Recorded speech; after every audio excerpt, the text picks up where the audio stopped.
हो गई। Good morning everyone, आप सभी का लक्ष्य इंस्टीट्यूट में स्वागत है। कल हमने फीमेल गैमेटोफाइट पढ़ रहा, ठीक है। कल आपने फीमेल गैमेटोफाइट का जो फर्स्ट स्टेप है वो पढ़ा था, और उसमें हमने पढ़ा दिया था आपको कि प्रथम चरण पढ़ लिया था हमने कि जो फीमेल गैमेटोफाइट में जो डेवलपमेंट हो रहा है, यही पढ़ रहे हैं ना। फीमेल गैमेटोफाइट का डेवलपमेंट कैसे, यही प्रोसेस पढ़ रहे हैं। तो ये हमारा कंप्लीट हुआ था कि जो फर्स्ट स्टेप होता है, प्रथम चरण, वो पढ़ लिया था, ठीक है। अब हम क्या पढ़ेंगे, अब हम थोड़ा सा ये देखते हैं कि अब इसमें फर्स्ट स्टेप में क्या था कि यहाँ पर मेगा स्पोर बन गए थे, ठीक है। फंक्शनल मेगा स्पोर, कौन से मेगा स्पोर बने थे? फंक्शनल मेगा स्पोर, ठीक है। तो फंक्शनल मेगा स्पोर बन गए थे। तो फंक्शनल मेगा स्पोर के बाद में अब जो प्रोसेस होगी वो क्या होगी, यानी कि जब फंक्शनल मेगा स्पोर डेवलप हो जाता है तो उस फंक्शनल मेगा स्पोर से ही एक एम्ब्रियो सैक का निर्माण होता है, या फिर कहा जाए एक एम्ब्रियो सैक का फॉर्मेशन होता है। ये प्रोसेस होती कहाँ है? बीजांड के अंदर होती है, ठीक है। क्योंकि ओव्यूल जो है, ओव्यूल में ही न्यूसेलस था, और न्यूसेलस जब ओव्यूल के अंदर ही न्यूसेलस था, ठीक है, बीजांड काय ऊतक था, उसी में क्या बना था? गुरु बीजाणु कोशिका थी। उसी गुरु बीजाणु कोशिका से हमारे पास क्या बन गया था? वहाँ पे मेगा स्पोर बने, ठीक है। मेगा स्पोर में से 4 मेगा स्पोर बने, 4 मेगा स्पोर से 3 कोशिकाएं नष्ट हुई, और एक हमारे पास फंक्शनल मेगा स्पोर का फॉर्मेशन हो गया था। किसके जरिए हुआ था? अर्धसूत्री विभाजन के जरिए। यहाँ पे डिवीजन कौन सा था?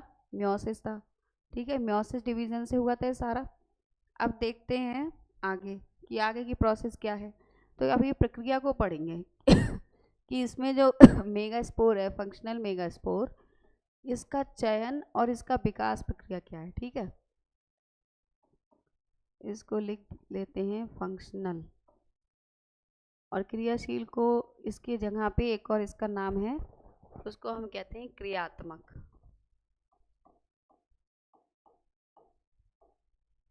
ठीक है।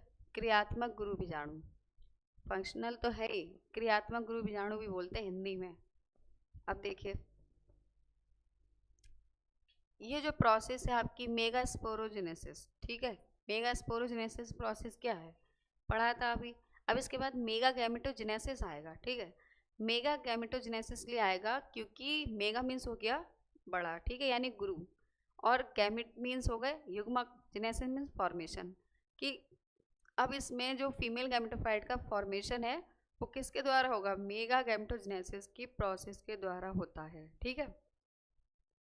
तो ये हम पढ़ चुके हैं कि मेगा स्पोरोजेनेसिस के बाद क्या बना था? 4 मेगा स्पोर बने थे, ये हमने पढ़ा था यही तो प्रोसेस हुई थी, यही सिलेक्शन हुआ इसमें, इसका चयन क्या हुआ है, सिलेक्शन भी यही हुआ है कि 4 यहाँ पे मेगा स्पोर बने, उनमें से केवल एक ही क्रियाशील रहा।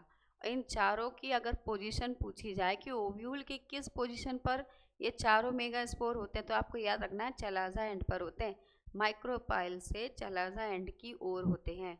अभी जब आप फीमेल गैमेटोफाइट में एम्ब्रियोसेक का डेवलपमेंट देखेंगे तभी उसमें आपको मैं न्यूक्लियस में जो न्यूक्लियस डिवीजन होगा समसूत्री विभाजन के जरिए, यानी कि माइटोसिस के जरिए, उसमें आपको यही बताएंगे कि किस तरीके से न्यूक्लियस डिवाइड होकर के कहाँ एक न्यूक्लियस कहाँ जाता है? माइक्रोपाइल एंड पे, और दूसरा जाता है चलाजा एंड पर, ठीक है। बहुत ही अच्छा टॉपिक है और ज़्यादा टाइम नहीं लगेगा, ध्यान से समझेंगे आप, एक बार में ही समझ में आ जाएगा। अब केवल एक ही क्रियाशील रहा, बाकी तो इनएक्टिव हो गए तीनों, ठीक है। बाकी जो तीनों सेल्स थी वो क्या हो गई? इनएक्टिव हो गई, डिजनरेट हो गई, उनसे कोई मतलब नहीं, कोई लेना देना नहीं है यहाँ पर, ठीक। अब जो एक हमारे पास बचा है उससे मतलब है सिर्फ, क्रियाशील हो गई। अब ये कहाँ पहुँच गए? ये हो गए चला जा सिरे की ओर। ये जो एक मेगा स्पोर बचा था हमारे पास, ये कहाँ चला गया? चला जा एंड पर, जो आगे विकसित होकर एम्ब्रियो सैक बनाती है। अभी यही तो हम आपको बताएंगे, ठीक है। यही तो मैं आपको बताऊंगी प्रोसेस में, जो फीमेल गैमेटोफाइट का डेवलपमेंट है उसमें, कि एम्ब्रियो सैक का फॉर्मेशन कितने केंद्रक से होता है, कितनी कोशिकाओं से होता है, कितनी बार विभाजन होने पर एक एम्ब्रियो सैक का निर्माण हो पाता है, और आफ्टर फर्टिलाइजेशन वही एम्ब्रियो सैक एंडोस्पर्म में चेंज होता है, ठीक है, बदलता है। अब देखिए, अब बात हमने सिर्फ उस मेगास्पोर की थी जो हमारे पास फंक्शनल था। बाकी अब हम 3 मेगास्पोर का विघटन बात करते हैं। ये तीनों क्या था, इसमें एक प्रोसेस होती है पीसीडी, ठीक है। पीसीडी होती है प्रोग्राम सेल डेथ। ये क्या करते हैं, यहाँ पे मेगास्पोर को नष्ट कर देते हैं। इसी प्रोसेस के जरिए बाकी के बचे जो 3 मेगास्पोर थे वो नष्ट हो गए थे, वो विघटित हो गए थे, ठीक। अब देखिए जो चलाजा एंड पर आपका फंक्शनल मेगास्पोर गया, चलाजा एंड पर गया, ठीक है।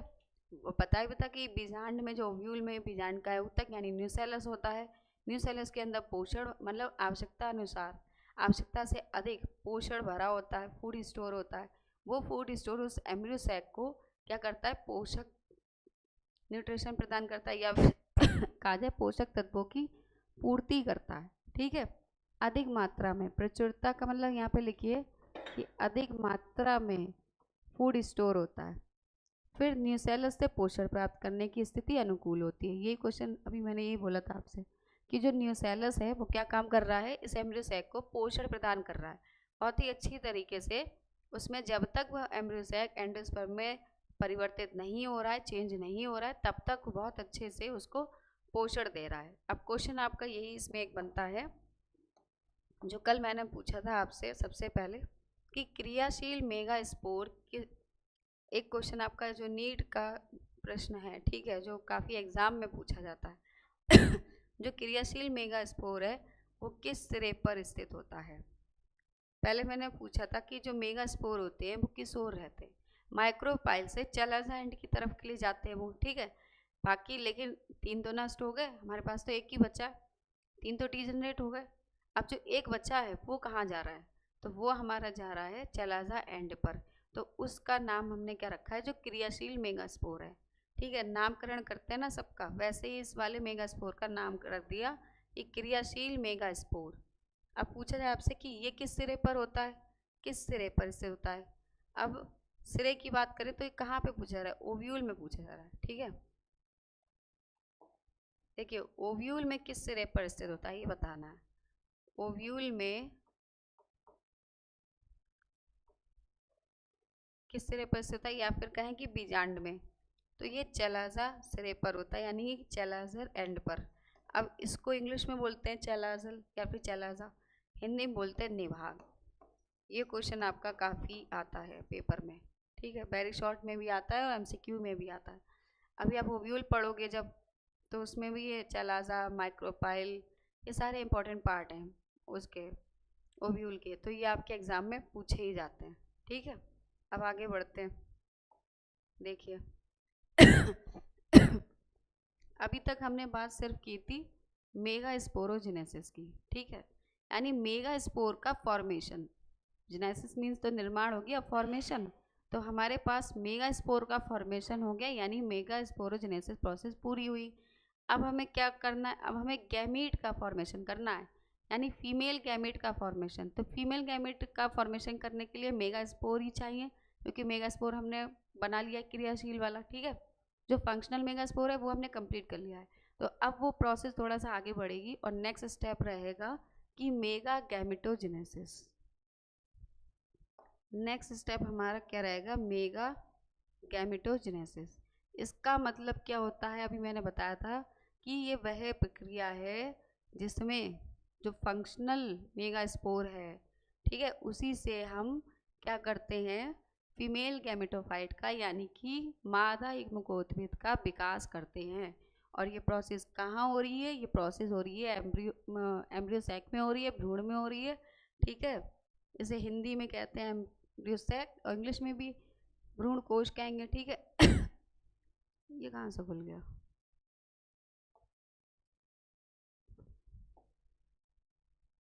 कहाँ से हटाऊँ,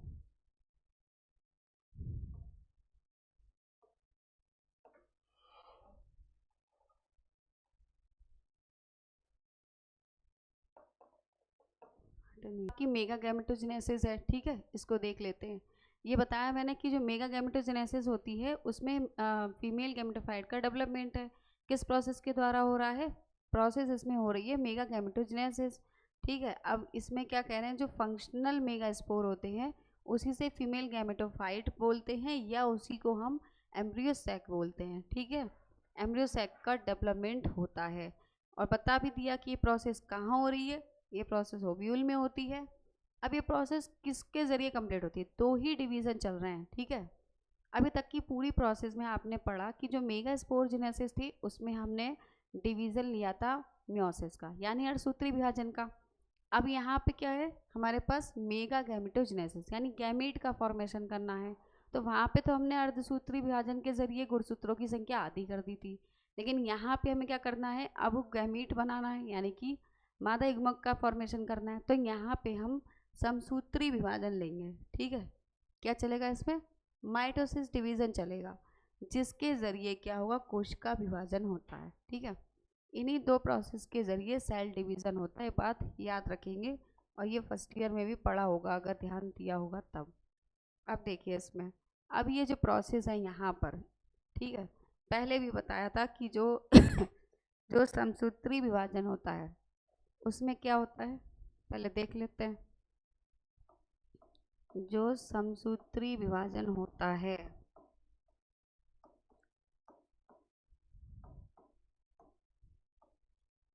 इसमें 2 तरीके का विभाजन होता है, बहुत पहले भी बता चुकी हूँ, फिर से एक बार रिवाइज कर लेते हैं।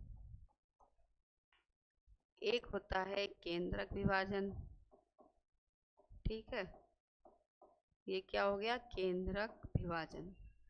दूसरा होता है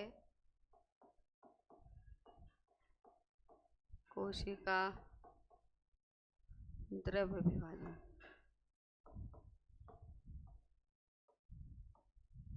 समझ रहे हैं, 2 तरीके का विभाजन है इसमें समसूत्री में, केंद्रक और कोशिका द्रव्य। मेल गैमेटोफाइट जब पढ़ाया था मैंने तो उसमें भी हमने क्या देखा था, गैमेटोफाइट में 2 डिवीजन चल रहे थे, एक केंद्रक विभाजन और एक कोशिका द्रव्य विभाजन, तभी तो हमें जाके मेल गैमेटोफाइट का फॉर्मेशन हो पाया था। ठीक उसी तरह फीमेल गैमेटोफाइट में भी 2 ही डिवीजन चलेंगे, एक केंद्रक और दूसरा कोशिका। अब देखिए, मेल में तो 8 केंद्रक नहीं थे, लेकिन जो फीमेल गैमेटोफाइट की प्रोसेस है उस पूरी प्रोसेस में 3 बार समसूत्री विभाजन होगा, और 3 बार समसूत्री विभाजन होने के बाद में 8 केंद्रक का फॉर्मेशन होगा। जब किसी भी केंद्रक में बार बार डिवीजन होता है तब इस प्रकार का डिवीजन कहलाता है फ्री न्यूक्लियर डिवीजन, ठीक है। तो फीमेल गैमेटोफाइट की प्रोसेस में अगर सेल डिवीजन पूछा जाए कि किस प्रकार का होता है तो ये फ्री न्यूक्लियर डिवीजन कहलाएगा, ठीक। अब वही प्रोसेस हम देखते हैं कैसे होता है ये डिवीजन। इसमें पेज नहीं आ रहा ऐड करने को, एक मिनट।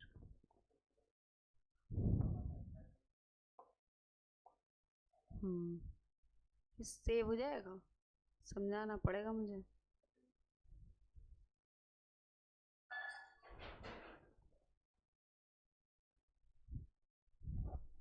देखिए, पहले हम क्या करते हैं, डिवीजन पढ़ लेते हैं, ठीक है। पहले यहाँ पे क्या पढ़ते हैं, माइटोसिस को पढ़ लेते हैं। 2 प्रकार से होगा,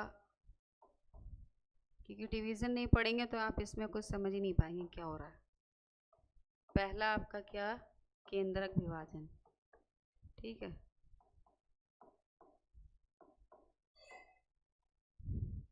इसको कहते हैं हम समसूत्री विभाजन। किसी भी कोशिका में जब बार बार विभाजन होता है, ठीक है, तब क्या कहलाएगा वो, केंद्रक का मतलब क्या है, पहले भी बताया था, केंद्रक विभाजन होने वाला, जिसमें केंद्रक में विभाजन हो, यानी केंद्रक बार बार विभाजित हो रहा है, डिवीजन हो रहा है केंद्रक में, तो वो क्या कहलाता है, कैरियोकाइनेसिस, ठीक है। क्या कहलाएगा ये, ठीक है। इस प्रकार के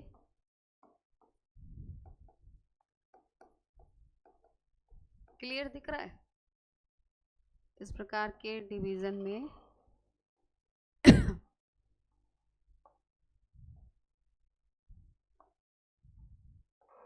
डिवीजन को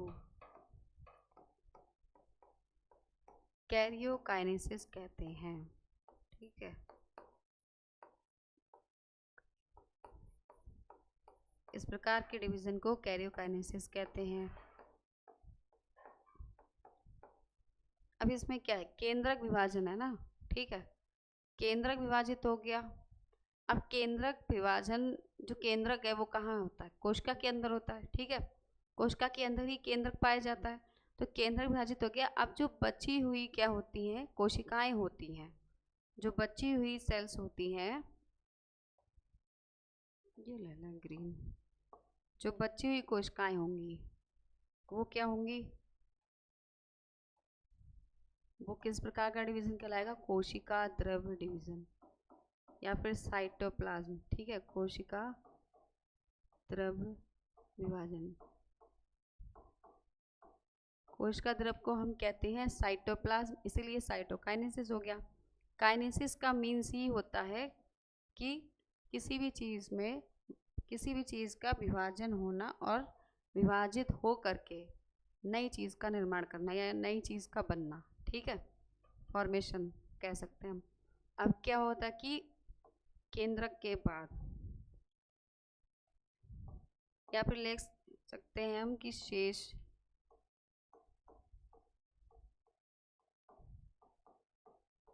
हिस्से में या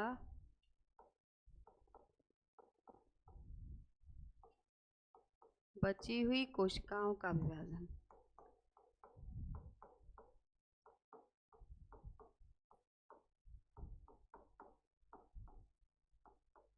कोशिकाओं का विभाजन कोशिका द्रव्य विभाजन कहलाता है।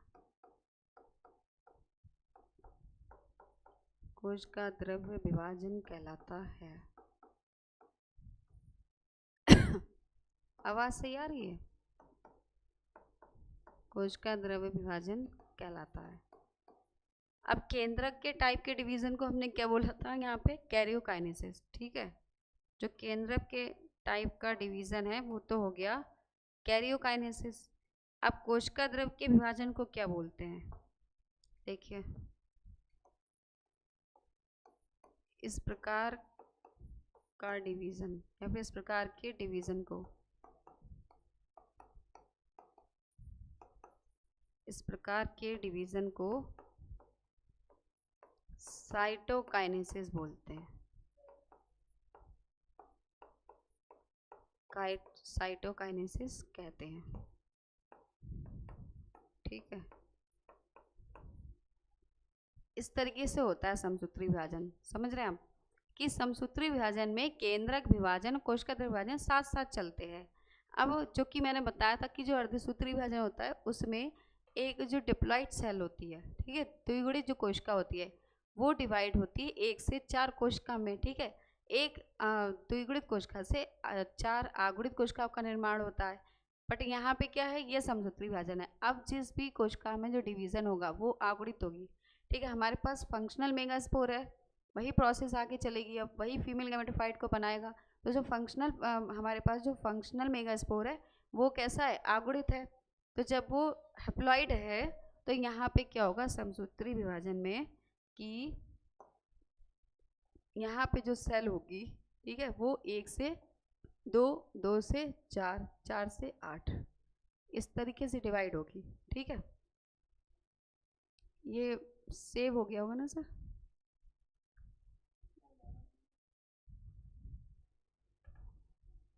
चला ना जाए, पहले इसे ही समझा दूँ। देखिए, इसमें 1 से 2, 2 से 4, 4 से 8 इस तरीके से केंद्रक विभाजन होगा।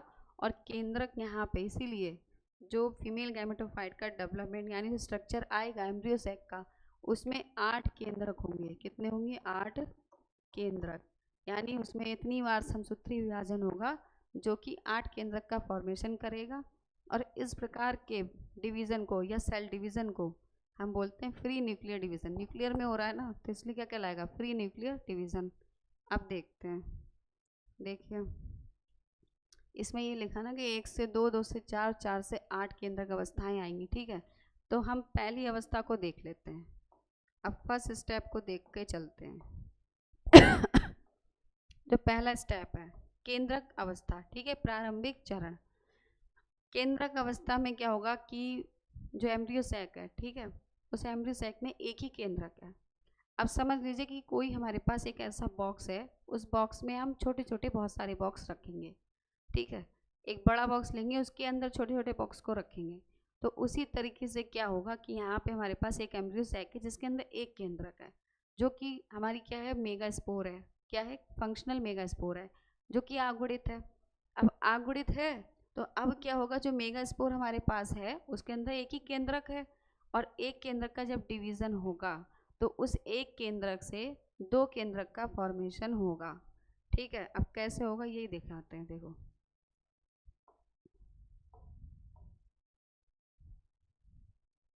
एडिंग पेज गायब गायब हो गया, पेज गया। ये चीज़ देखिए, अभी देखेंगे। यही तो वो लग रहा था।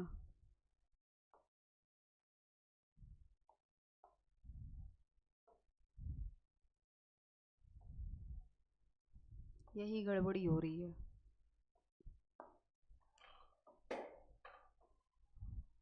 Development of female gametophyte. ठीक है, अब शुरू होता है आपका डेवलपमेंट ऑफ फीमेल गैमेटोफाइट।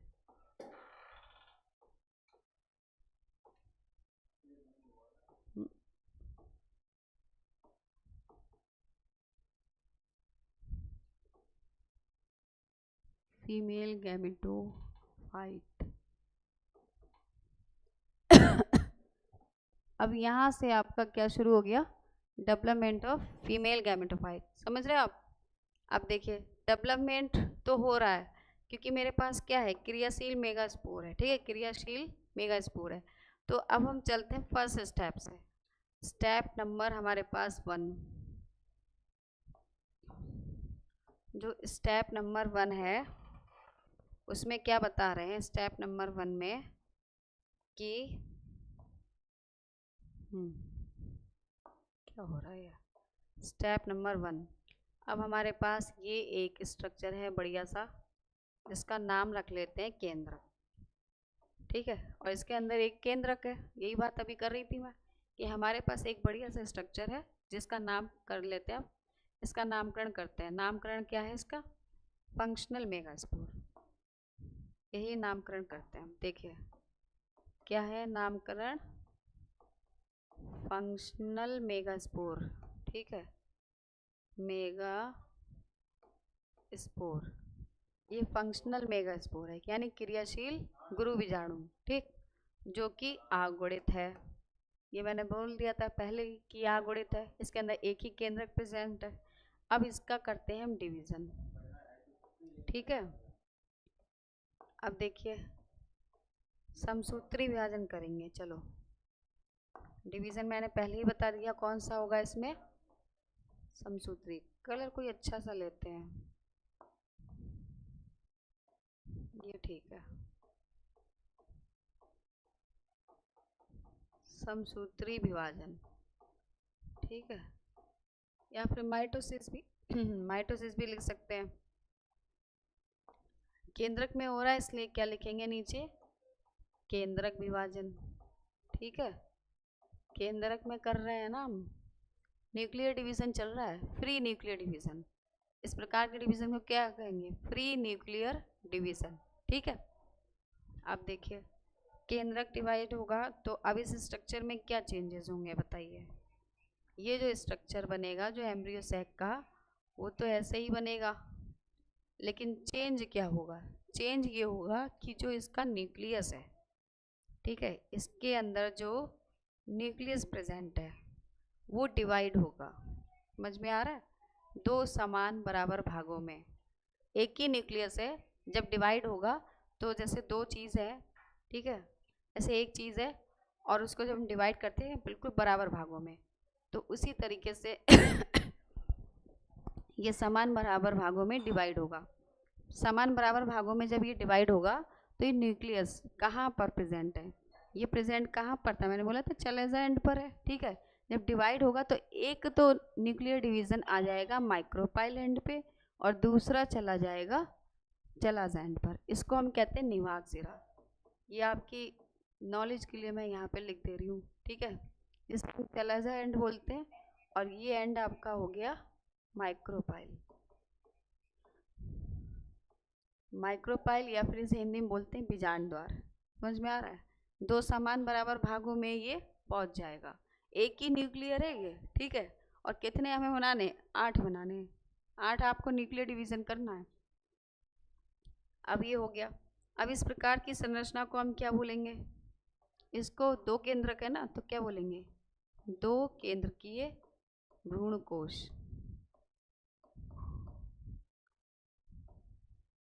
भ्रूण कोश, ठीक है।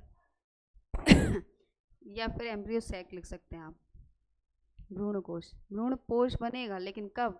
आफ्टर फर्टिलाइजेशन, निषेचन के बाद ही भ्रूण पोष का फॉर्मेशन होगा। यानी जो एंडोस्पर्म है वो निषेचन के बाद बनेगा, उससे पहले ये एम्ब्रियो सैक है ये, ठीक। एक डिवीजन। अब देखिए समसूत्री विभाजन पहला कंप्लीट हुआ हमारा, समझ गए। अब सेकंड देखते हैं। अब आता है यहाँ पे सेकंड स्टेप, यानी दूसरी बार भी समसूत्री विभाजन होगा। समसूत्री विभाजन सेकंड टाइम में भी समसूत्री विभाजन ही हो रहा है, ठीक है। और हो कहाँ रहा है? केंद्रक में। फिर से केंद्रक विभाजन होगा। मैंने बोला ना फ्री न्यूक्लियर डिवीजन करना है इसमें। इसमें फ्री न्यूक्लियर जब तक डिवीजन नहीं होगा तब तक जो फीमेल गैमेटोफाइट का स्ट्रक्चर है एम्ब्रियो सैक का, वो 8 केंद्रकीय और 7 कोशिकीय बन ही नहीं पाएगा, ठीक है। तो उसी के लिए हम फ्री न्यूक्लियर डिवीजन करेंगे। और सेकंड स्टेप में क्या होगा कि ये जो आपका न्यूक्लियर एम्ब्रियो सैक है, अच्छे से बनाइए स्ट्रक्चर, ताकि आप डायग्राम, ठीक है, डायग्राम बेस्ड ही आप बायो में नंबर अच्छे ला सकते हैं। अगर आपके डायग्राम आपको आते हैं, ये सारे स्टेप आते हैं, तो आप क्या करेंगे? बायो में बहुत अच्छे से नंबर आप 100 आउट ऑफ 100 ला सकते हो। अब यहाँ पे क्या होगा देखिए, जब पहली बार जो केवल अकेला न्यूक्लियस था, जब डिवाइड हुआ तो 1 से 2 बन गए, ठीक। जो कि कहाँ पर पोजीशन क्या है इनकी? 2 केंद्रक जरूर है, लेकिन पोजीशन याद रखना है। एक कहाँ पहुँच गया? निवाक पे, दूसरा पहुँच गया माइक्रोपाइल। अब फ्री न्यूक्लियर डिवीजन हो रहा है, तो उसके लिए जो निवाक सिरे पर जो निवाक सिरे पर डिवीजन है, मतलब जो निवाक सिरे पर आपका न्यूक्लियस है, ठीक है। अब ये भी तो डिवाइड होगा, ये अकेला थोड़ी पड़ा रहेगा केवल, ठीक है। इसको भी एक साथी चाहिए ना, अपना दोस्त। तो उसके लिए क्या करेंगे? ये यहाँ पे 1 से 2 हो जाएंगे, ठीक है। तो यहाँ पे बन गया 1 से 2, लो भाई, अब ये 2 बन गए, ठीक है। और जब माइक्रोपाइल एंड है भाई, माइक्रोपाइल एंड क्या कह रहा है कि जब भाई चलाजा एंड पर 1 से 2 लोग हो सकते हैं, 1 से 2 लोग रह सकते हैं, तो माइक्रोपाइल एंड पर भी तो भाई 1 से 2 लोग रह सकते हैं ना। तो यहाँ पे भी 1 से 2 हो गए, ठीक है। समसूत्री विभाजन में यही तो चल रहा है कि समान बराबर भागों में बट रहे हैं। सब मीन समान हो गया विभाजन, ठीक है, मतलब डिवीजन। तो समान बराबर भागों में ही केंद्र डिवाइड होंगे, अर्धसूत्री नहीं है ये। तो 1 से 4 बनेंगी सीधा, 1 से 2 बनेंगी पहले, जो कि बना यहाँ पे बन गई है। अब 2 से 4, तो इस तरीके के स्ट्रक्चर को क्या बोलेंगे? और ये भी याद रखिए किस सिरे पर? निभाग, ठीक है, निभाग सिरे पर। और ये माइक्रोपाइल एंड पर, मतलब बीजांड द्वार सिरे पर भी लिख सकते हैं हिंदी में। अब इस तरीके के स्ट्रक्चर को हम बोलते हैं 4 केंद्रकीय भ्रूण कोश, ठीक है। भ्रूण कोश, भ्रूण कोश से बढ़िया एम्ब्रियो सैक लिखिए। कुछ वर्ड्स आपको इंग्लिश में ही नोट करना चाहिए, ठीक है। क्या है ये? Embryo sac. जो आपसे पॉसिबल हो सके वो वर्ड्स इंग्लिश में ही यूज़ करिए। ऐसे 4 केंद्रकीय एम्ब्रियो सैक, ठीक है। क्या स्टेप पूरा हो गया? कंप्लीट हो गई प्रोसेस? नहीं, अभी नहीं हुई है। अभी तो हमें वही 8 केंद्र, भाई 2 ही तो यहाँ पे दोस्त बने हैं। अब ये 2 क्या करेंगे? ये ग्रुपिंग तैयार करेंगे, एक ग्रुप तैयार करेंगे अपना, जिसमें 8 लोग होंगे कम से कम। 8 लोगों का एक ग्रुप बनाएंगे, ठीक है। तो अब एक लास्ट स्टेप बस बचा है इसका, थर्ड। देखिए जो लास्ट स्टेप है जो लास्ट स्टेप है वो क्या होगा, यहाँ पे फिर वही होगा, समसूत्री विभाजन, ठीक है। फिर समसूत्री विभाजन होगा, और कहाँ हो रहा है भाई, ये तो पता ही है, केंद्रक विभाजन। कहाँ हो रहा है, केंद्रक में हो रहा है भाई। केंद्रक विभाजन ही तो पढ़ रहे हैं हम इतनी देर से, है ना। केंद्रक डिवीजन ही तो पढ़ रहे हैं। केंद्रक डिवाइड हो गया भाई। अब देखो, अब ये स्ट्रक्चर फिर से हम बनाते हैं एम्ब्रियो सैक का। भाई 2 से 4 हो गए, अब 4 से हमें 8 बनाना है। अब देखिए क्या हो गया भाई, यहाँ पे समसूत्री विभाजन जो हो रहा है वो थर्ड स्टेप है, ठीक है, तीसरा, यानी तीसरा स्टेप हो गया। अब ये यहाँ पे कह रहे हैं कि जो माइक्रोपाइल एंड और जो निमाग है, ये दोनों आपस में कंपटीशन कर रहे हैं। बोल रहे हैं निमाग सिरे ने भी 2, ठीक है, 2 दोस्त तैयार कर लिए। अब माइक्रोपाइल क्या कह रहा है, 2 वहाँ हो गए तो 2 हमारे पास भी होना चाहिए, ठीक, 2 लोग यहाँ भी होना चाहिए।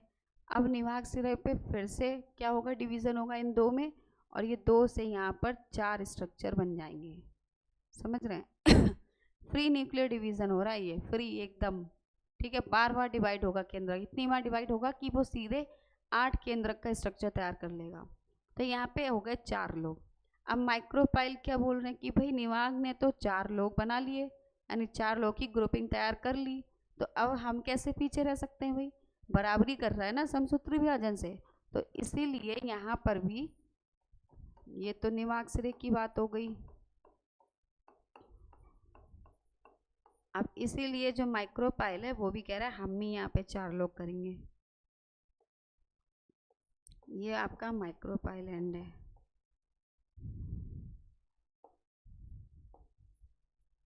माइक्रोपाइल एंड, ठीक है। अब ये स्ट्रक्चर जो बना है इसका नाम हम देते हैं 8 केंद्रकीय। इस स्ट्रक्चर को कहेंगे 8 केंद्रकीय एम्ब्रियो सैक। ये 8 केंद्रकीय एम्ब्रियो सैक का स्ट्रक्चर यहाँ पर तैयार हो गया, ठीक है। तो ये तो यहाँ पे बात हो गई सिर्फ केंद्रक की। अब क्या ये प्रोसेस यहाँ पे कंप्लीट हो गई, इसको यहीं पे छोड़ दे, नहीं, अब इसमें एक लास्ट स्टेप हो रहा है। ये तो सिर्फ केंद्रक की बात हो रही थी। समसूत्री विभाजन बताया कि समसूत्री विभाजन में 2 डिवीजन चलते हैं, माइटोसिस में 2, एक चलता है कैरियोकाइनेसिस और एक चलता है साइटोकाइनेसिस। कैरियोकाइनेसिस कंप्लीट हो गया, यानी 8 केंद्रक का फॉर्मेशन यहाँ पे पूरा हो गया। अब क्या है भाई यहाँ पे इनके क्या है कि केंद्रक का तो फॉर्मेशन हो गया। अब इनमें से यहाँ पे पोलर न्यूक्लियाई की भी आवश्यकता है, क्योंकि जब तक पोलर न्यूक्लियाई नहीं होंगे तब तक जो आफ्टर फर्टिलाइजेशन एंडोस्पर्म का स्ट्रक्चर होगा वो क्या होगा, त्रिगुणित नहीं हो पाएगा, और ना ही डिवीजन हो, ना ही फर्टिलाइजेशन हो पाएगा, ठीक है। तो ना ही डबल फर्टिलाइजेशन। पॉलीगोनम प्लांट एक ऐसा पौधा है जिसमें इस टाइप का क्या पाया जाता है, एंडोस्पर्म पाया जाता है या फिर एम्ब्रियो सैक पाया जाता है, और किसी भी पौधे में इस तरीके का जो एम्ब्रियो सैक है वो नहीं पाया जाता है। अब यहाँ पे कोशिका विभाजन में क्या करेंगे, अब केंद्र विभाजन कंप्लीट हुआ, अब लास्ट स्टेप पूरा करते हुए चलेंगे। क्या करेंगे पहले तो हम क्या करते हैं कि केंद्रक को व्यवस्थित करते हैं, ठीक है। अभी एक डिवीज़न ये रहेगा केंद्रक का व्यवस्थीकरण, ठीक है, व्यवस्थितकरण केंद्रकों का। तो उसके लिए हमें अब यहाँ पे जो एम्ब्रियो सैक का स्ट्रक्चर है वो बनाना होगा, और जो माइक्रोपाइल एंड है और जो चलाजा एंड है ये दोनों आपस में दोस्ती कर लेते हैं। ये कहते हैं कि जो गेम हमने खेला था उसमें हम बराबर हैं, ड्रॉ हो गया गेम, समझ गए, कि 4 दोस्त इनके पास हैं, 4 दोस्त इनके पास हैं, तो ये यहाँ पे ड्रॉ हो गया मैच अब तो इनका। तो अभी क्या कर रहे हैं कि चलिए अब हम क्या करते हैं कि एक दूसरे को क्या करते हैं, सपोर्ट करते हैं। निवाहक सिरे से एक केंद्रक और माइक्रोपाइल एंड से एक केंद्रक कहाँ आएंगे, जो यहाँ पे सेंट्रल सेल है ये वाली, वहाँ पर आएंगे। इनका व्यवस्थीकरण कर लेते हैं पहले। क्या होगा कि माइक्रोपाइल एंड पर जो केंद्रक होंगे, ठीक है,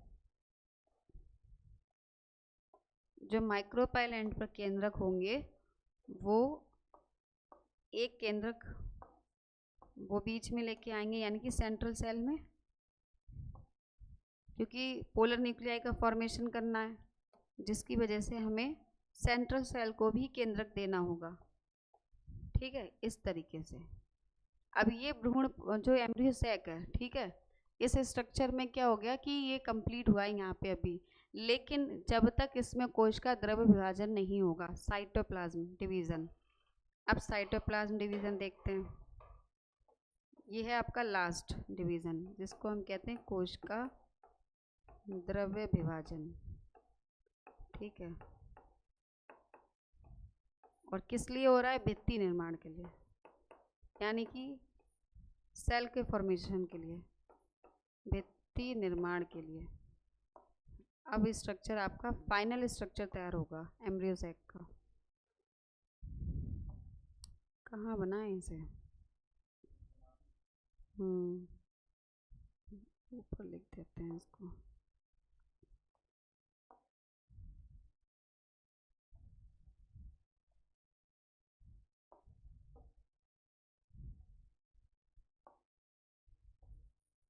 इस तरीके से एक फाइनल स्ट्रक्चर तैयार होगा जिसमें जो एम्ब्रियो सैक है, ठीक है, ये आपके पास होगा न्यूक्लियस।